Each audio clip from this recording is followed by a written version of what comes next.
Hi guys, I know I just saw your presentation yesterday on the wind events, right? But if you guys want to expound on that at all, like what you guys studied, and state your name, where you're from. Sure. You can start.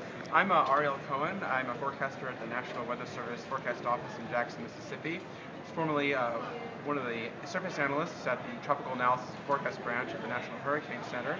And pretty much on our free time, John Cangialosi here, who's also from the Hurricane Center, we noticed when we were working the East Pacific High Seas Forecast Desk that there was this ship, the NOAA research vessel, that was David Starr Jordan's ship that was reporting a number of time gale force wind events, and the models weren't showing anything. They were showing like 20 to 25 knot winds, nothing like the 35 to 40 knot winds that were actually being reported. So we wanted to learn more about what's driving these events and what kind of pressure patterns are associated with these events, and what kind of mid-level height distributions, just the overall synoptic setup. And we found out that there was a unique pattern associated with strong surface side pressure over the western United States, strong pressure gradient into the southern United States, that associated with a cold front also over the southern United States. That was all these factors leading together driving these gale wind events, and we followed it up by some developing a new index to maybe forecast these events. And John has experience at University of Miami with modeling, and Yeah, and then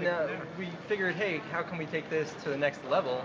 And one thought was my previous experience before getting to the Hurricane Center was numerical modeling.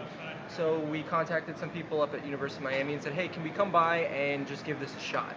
Run a numerical model on the Gulf of California, and we also did it on the Gulf of Tehuantepec, because these are areas of big concern for the Hurricane Center's TAFB. So we did it, and it worked extremely well. We ran a 5-kilometer simulation.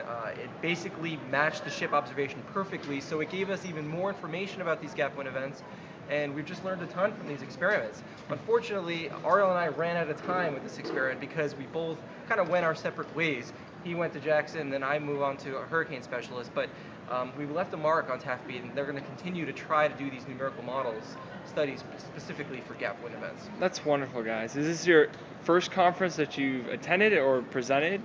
No, I've actually presented a number of conferences. I was actually back in Atlanta at the annual conference in 2006, and I've been to a number of them since then, and several smaller conferences as well. But I always have a lot of fun at all these conferences and presenting. And this project in particular was really awesome, since we worked a ton together on this stuff and really made a big mark. This was a unique one too, because I've never tag teamed a AMS presentation. Yeah. In fact, I've never seen one, and as far as I know, we're one of the first ones to pull it off, and it went really smoothly. I thought it was actually even better than doing it alone, because we had really two components in the one talk.